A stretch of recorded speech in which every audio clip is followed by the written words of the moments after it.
Just 3 weeks remain for F1 to return, and we've got car launches left, right, and center.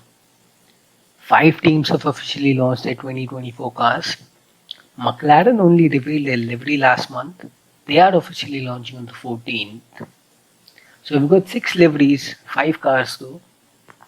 So guys, welcome to Straight Talks Have Fun. Today I'm going to preview these 5 teams: Williams, Sauber, Alpine, RB, and Haas. Williams had a decent launch, a good launch I would say. Sauber on the other hand went very bold. They perhaps want to go green, looking at the livery. Alpine on the other hand, quite opposite. They're sort of becoming a very non-French team I would say. No paint, so much of exposed carbon fiber. I get the point of the weight saving, why they're trying to do it. So I got some thoughts on it. And then comes RB, the formerly Alpha Tauri team, or V-Carb as they say now. Their livery has made a lot of noise. Some good old color back with the Toro Rosso colors. The blue chrome and the red looking good. But even on the performance side, they might be a potential surprise package. So a team to watch out for I would say. So I'll dig upon those things. But there is one team where I do not have much to dig upon. It is Haas. Nothing special about the livery, nothing special about their car. Overall a very deflated team I would say. Deflated launch. They did not even have a launch event, which is good financially for them. But no hype as such from them that they're going to take a step forward or anything. So let's get into it and let's start with Williams. Now Williams had an honest launch I would say. The livery is good, similar to last year, but more sponsors. So financially it's good for Williams. But overall a very honest team again. They know what they're doing. They know what to expect from their car. A backmarker team trying to fight forward, trying to fight into the midfield. Both their drivers, Albon and Sargent, they know what to expect. And then they've got James Vowles. James Vowles is doing a great job I would say. A really good leader coming from Mercedes. He knows how a top team works. He knows what's required to get a team to that level. Eventually that's the goal for Williams. So he knows what needs to be done. They're certainly 8 to 10 years away from that stage, but Vowles knows what the team needs now and how it can maximize the current resources it has got. So a good season for him last year. His first as a team boss. They finished 7th in the standings. If they can keep that 7th place this year with the marginal improvements, because all other teams will improve. So if Williams can hold on, I think that would be a great season for them. And they may be on a similar level to 2023 itself. A reason being that they spent a lot of time and development on last year's car to ensure that they finish 7th. Alex Albon mentioned that at the launch, that not much development happened on this year's car. The 2024 car, the FW46, due to that P7 fight. So they may start 2024 slowly. But one good upgrade package can give them a step up like they had in Canada last year. It's all about the development they can bring this year. How much can they develop with the available resources? That's going to be the challenge for Williams. And what Albon also said at the launch, that the car is facing some delays. Even Vowles gave some highlights on it. That the car will be ready a few days before testing, which is on the 21st. So familiar territory for Williams, because such a delay has happened previously. Hopefully is not as worse as 2019, where they did not have the car ready and they missed 2 days of testing. So that's something Williams needs to watch out for. That hope it's not a repeat of 2019 and they get their car ready in time. From the future perspective, they of course need infrastructure. That's what James Vowles was fighting for last year, to increase that capex limit, because they need more infrastructure to get to the next year. Last year they finished with 28 points, and the next best team in 6th place is Alpine. They scored 120 points. So there's a big gulf between Williams and the next best team. Even if they double their points tally this year, let's say Williams scores 50 or 60 points this year, they make a step up, but they will still remain in 7th place, assuming that Alpine and Aston and nobody else takes a step back. They need that infrastructure, get to that next tier, to get into the midfield fight. On the humorous side, Vowles also took a jibe at Williams, the infrastructure basically, saying it's from the Ming dynasty, which is the Chinese dynasty from the 14th century. But he knows and Williams know what they need and how much time is it going to take.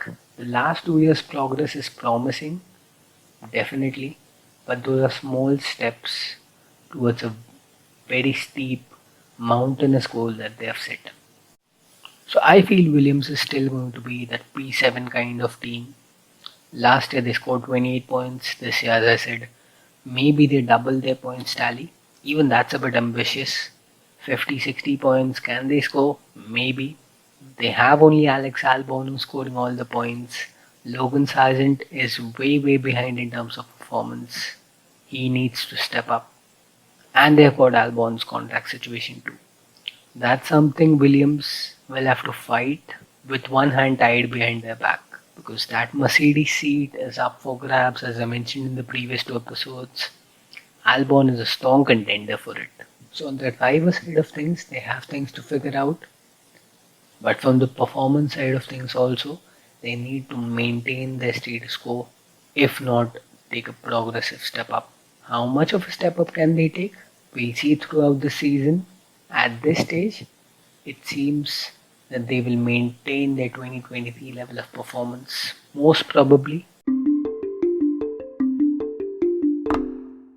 Alright, so moving on to Sauber now, or the Stake F1 team, if anyone prefers that name.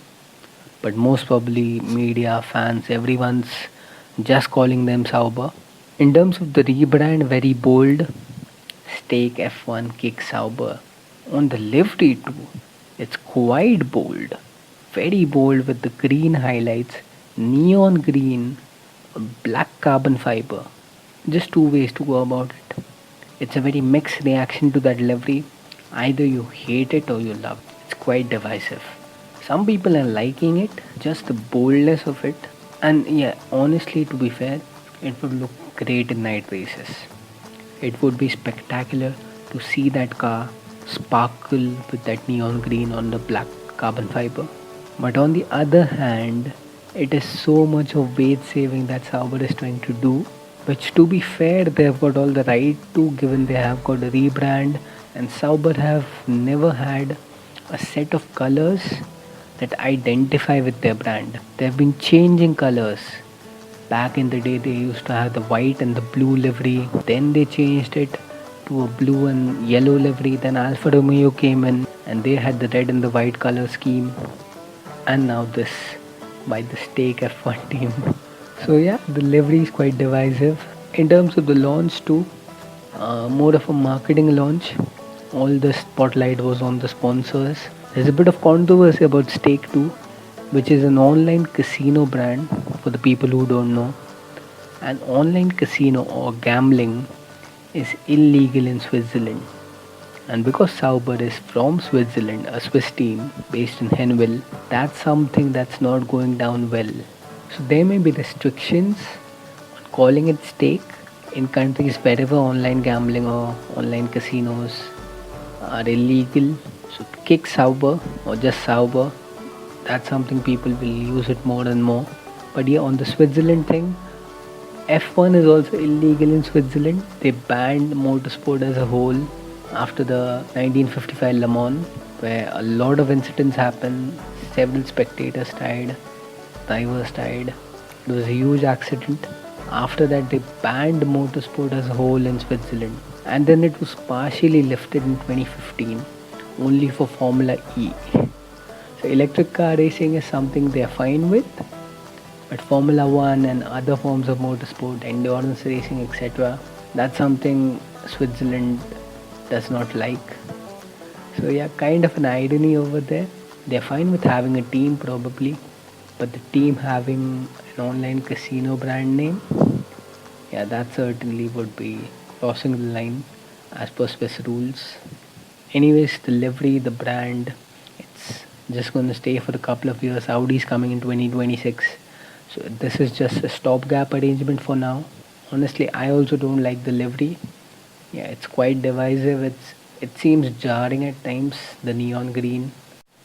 But coming to what's under the livery, the car, the C44 as they have named it, quite aggressive they are saying. There are a lot of changes to the concept of it under the hood, in the suspensions, in the gearbox, on the rear wings and the front wings.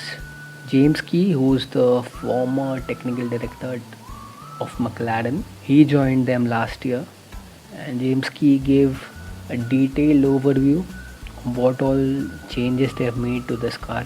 He mentioned that they have adopted the pull rod suspension, which is the Red Bull style suspension, and even on the bodywork, it's more of a Red Bull style bodywork. The side ports, the entire arrangement from the side ports to the rear wing to the beam wing, it's quite aggressive. They're pivoting to a Red Bull style concept, which may not give them results right from the word go, but it's perhaps in the long term that's what they're looking at. And this will be a trend in every team's car design this year. Third year of the regulations.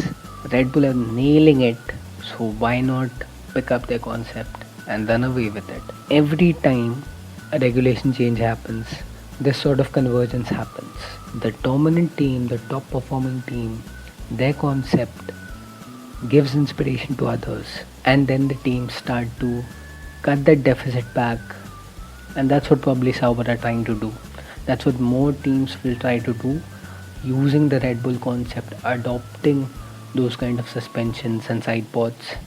So yeah, about the drivers, Valtteri Bottas and Zhou Guanyu, last year of their contracts, so they are looking to renegotiate and get their seats sealed up before Audi comes in. Hopefully Bottas is looking for long-term extension now. At the launch, as usual, he was very nonchalant, and so was Joe. It was Alessandro Alumni Bravi, who is the team representative, not the team principal.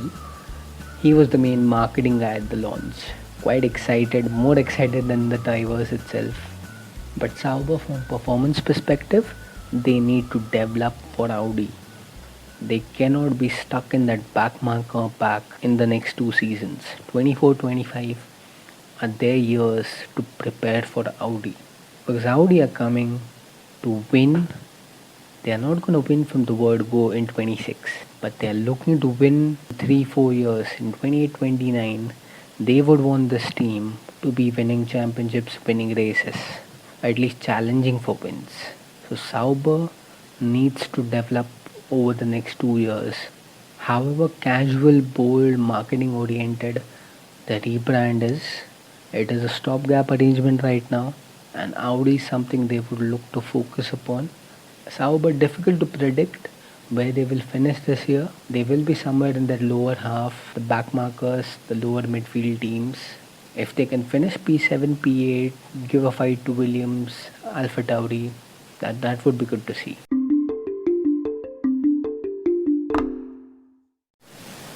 Now moving to Alpine.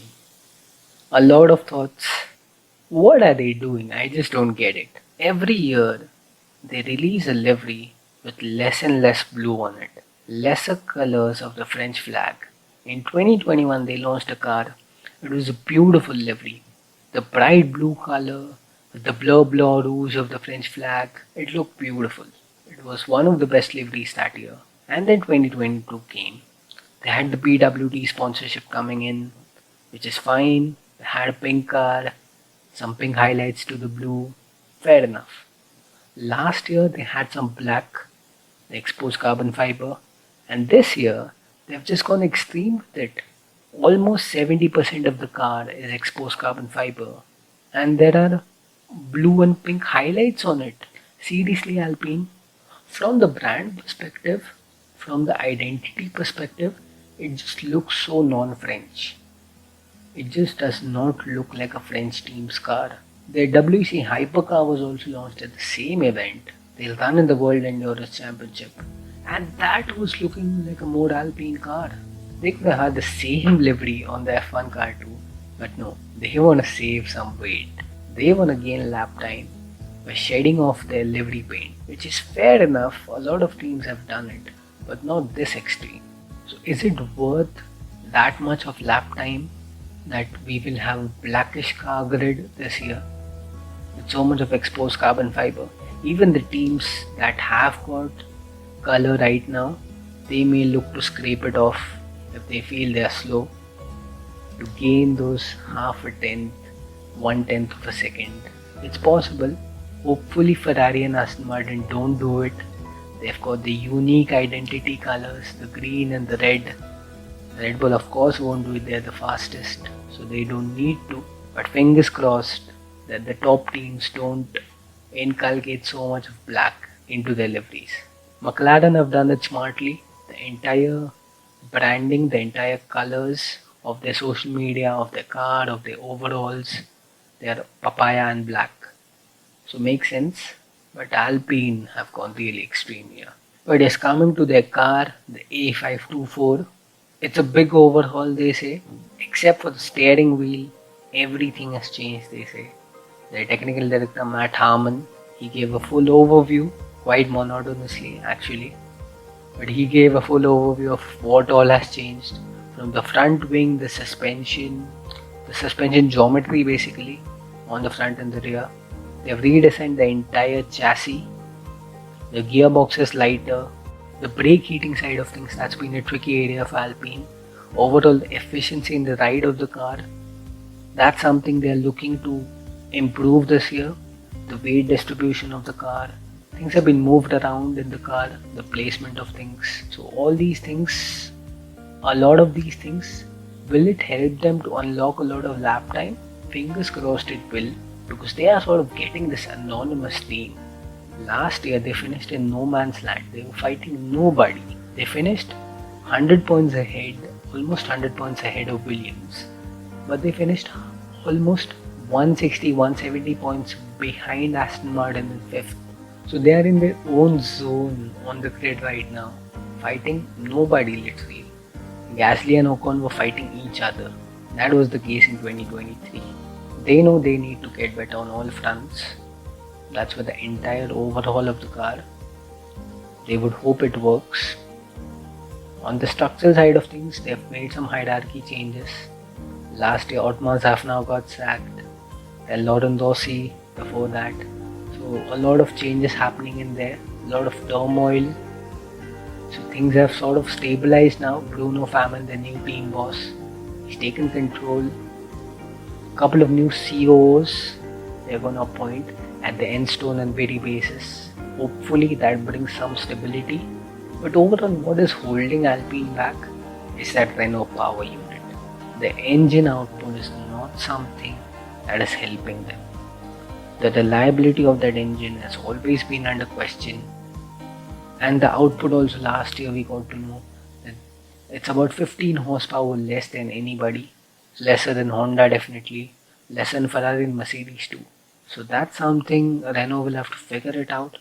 Alpine will have to figure it out. Perhaps that's the reason, because the engine is the Achilles heel. They're trying to unlock all sorts of lap time via the aero tools. And because even those things are not working, the aero efficiency of the car has been haywire. They're trying to wait safe and unlock any sort of lap time they can. So taking a deeper look at the issues, it is understandable why they have gone so desperately with so much of exposed carbon fiber. I guess when they get the aero efficiency sorted, get some performance back, they'll paint that car again. But yeah, that's Alpine, guys. No real expectations, I would say. If they can make a step up, great. But I think they're also going to be stuck around in their loop of mediocrity, as they have been for the past couple of years now. And we come to Racing Bulls, Alpha Tauri, Toro Rosso, or V-Carb. What should we call this team? It has become a blur now with so many names, and the actual official name of the team, it's awful. It's one of the worst team names in F1 history. Visa Cash App RB. Come on, Red Bull, what were you thinking? Yes, $20 million a year is a good amount of sponsorship. Fair enough, but do they really had to name it Visa Cash App RB? Well, at least we've got the Toro Rosso livery. Almost, I would say. There are a couple of white areas there that stand out as sore thumbs. So, not the accurate Toro Rosso livery that we saw in 2018-19. Still, the colors are spot on, I would say. The blue, the chrome, and the red looks beautiful, and especially when Alpine has gone so extreme in terms of weight saving, even Sauber, to see some color on the grid. It is certainly going to light up the grid more. But yeah, however good the livery may be, it's still a very good livery. The name is worse. The name is the worst. And the acronym is even worse. VCARB. It sounds like an antacid brand. It's awful, it's horrible. But anyways, moving away from the name, the sponsorship-based rebrand takes away the identity of the team. They could have easily gone back to Toro Rosso, or could have even named it like Visa Cash App Toro Rosso. Why not? At least we could have got a common addressable name to call it Toro Rosso. RB is not Racing Bulls. RB is just RB.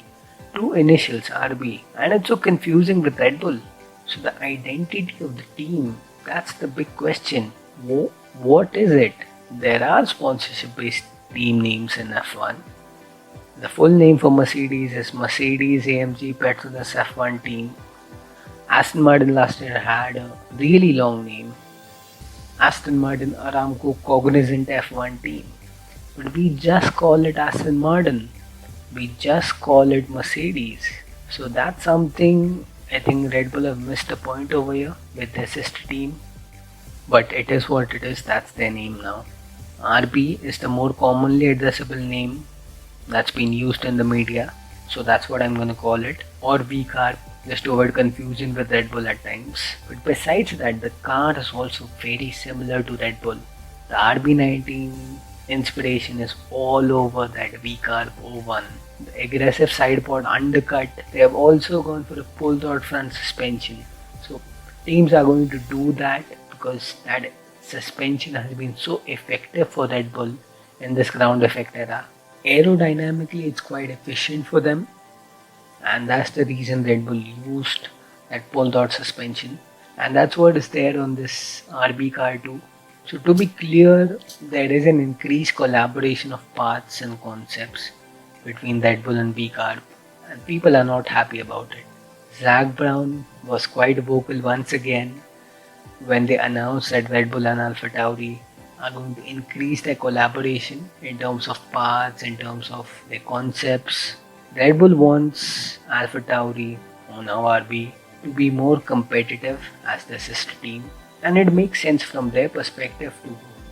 Last year, they were at the bottom of the grid, and Red Bull were dominating. And Red Bull being the main team, they don't want their sister team to be a backmarker. They don't want their sister team to finish with the wooden spoon. No chance. When they are dominating, scoring 860 points, they do not want their sister team to just scrape through and just get 10, 20, 30 points.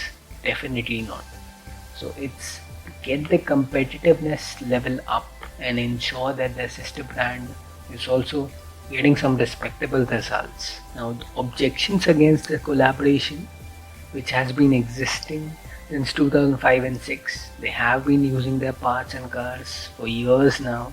It's just that it's going to increase more and more after a few years of hiatus, when AlphaTauri sort of went independent with their designs and they struggled obviously.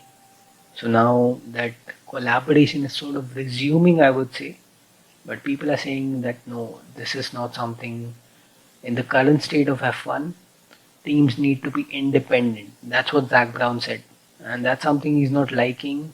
When many people are not liking, they're saying that there may be chances of collusion or cheating, and Red Bull may get an unfair advantage, or even RB may get an unfair advantage. So yeah, those are the issues behind this rebrand and this increased collaboration between VCARB and Red Bull. From the structural perspective too, Many key names have joined. Jordan McKee of course, from Ferrari, coming to RB as the team principal.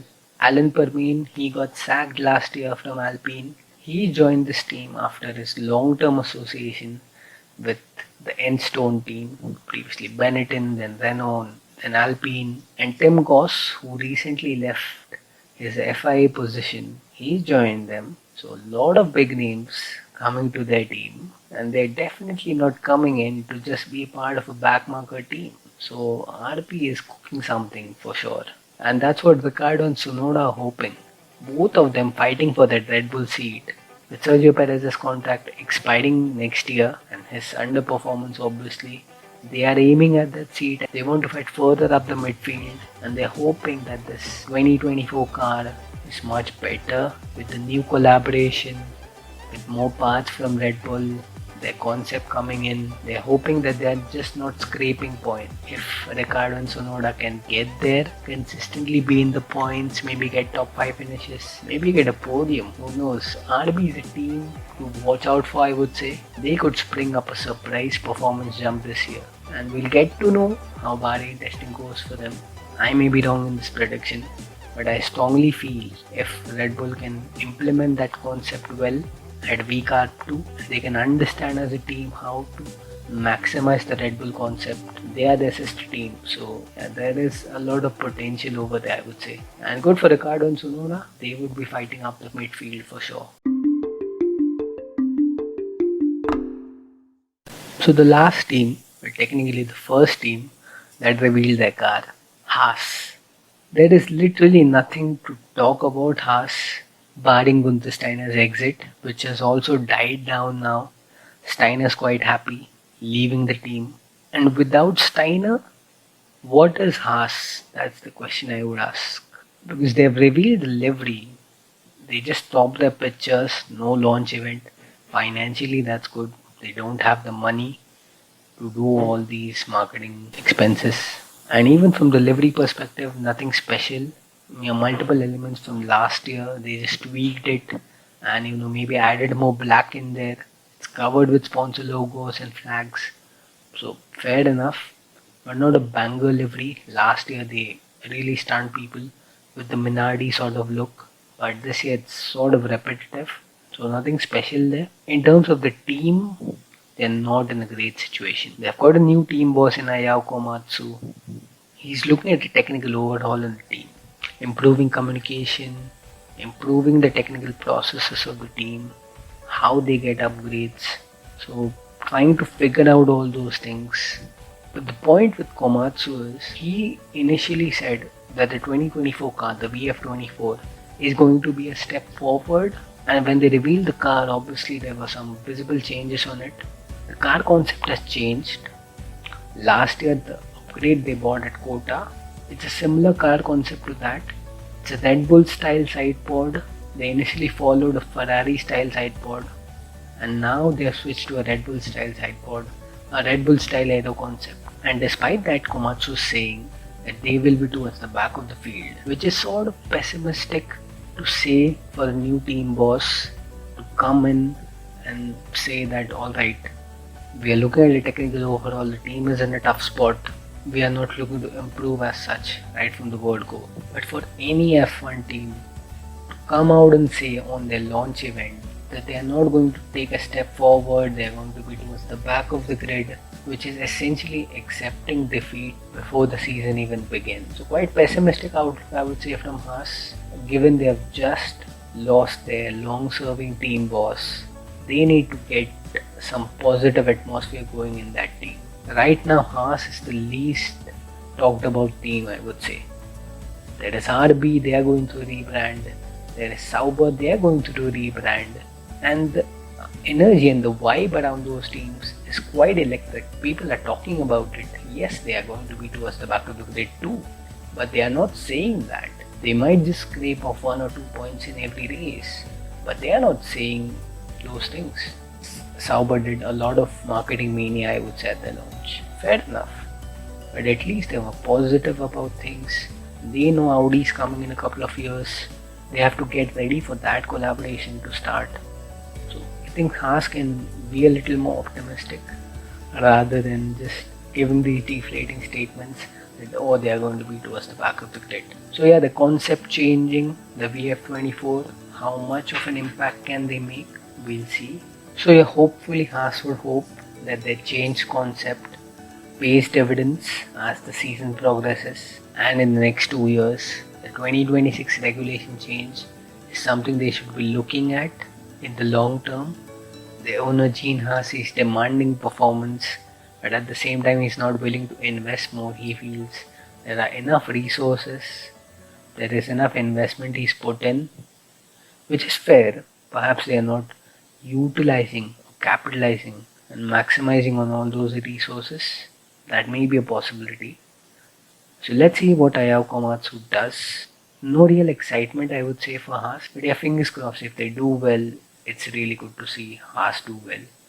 Whenever they take pole in Brazil, that's the only highlight in the past couple of years, and the P5 finish in Bahrain. So fingers crossed for Haas.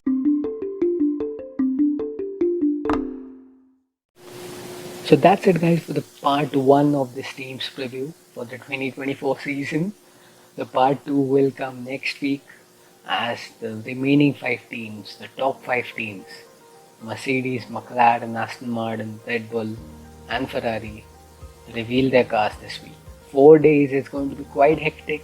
Mercedes, McLaren on the same day on 14th, Red Bull the last on 15th, Aston Martin on Monday 12th, and Ferrari on 13th. Quite a packed week, and we get 1 week closer to the start of the 2024 season. There was no fight at the front. This year probably seems to be like a repeat of that. But behind Red Bull, there was a lot of competition. How the 4 teams, Mercedes, McLaren, Aston Martin, Ferrari, how they competed for P2, P3, P4. It was insane. If they get closer, make huge step forwards, 2024 could be even more insane in the midfield. Can any one of them make a step up really to Red Bull? That's something we'll figure out in next week's episode after they reveal their cars. McLaren is a team I'm really bullish upon, I would say. Even Ferrari have been making the right noises. But Ferrari, it's a perennial thing. Every year they say, this year might be our year. And every year they falter. McLaren have been doing some of these false dawns now, similar to Ferrari. So fingers crossed either of those teams turn a corner.